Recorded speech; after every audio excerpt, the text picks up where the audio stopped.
একজন মুসলিমের উপর সর্বপ্রথম ওয়াজিব কি? ক সালাত পড়া, খ যাকাত দেয়া, গ জিহাদ করা, ঘ তাগুতকে অস্বীকার করা।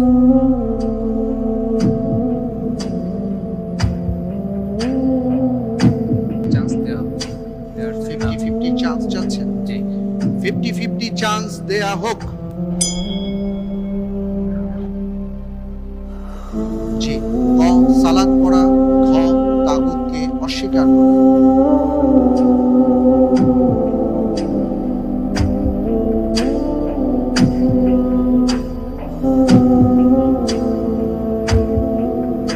আমি উত্তর হিসেবে বেছে নিচ্ছি ঘ তাগুতকে অস্বীকার করা।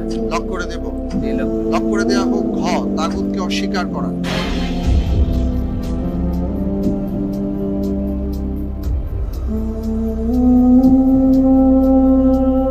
আপনি কি এটা অনুমানের উপর দিলেন নাকি না কোনো চিন্তা করে দিয়েছেন?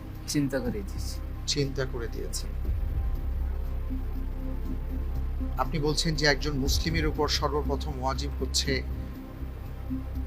তাগুতকে অস্বীকার করা। জি যদি তাই হয় তাহলে আপনার উত্তরটি সঠিক হয়েছে। আলহামদুলিল্লাহ। সূরা বাকারার 256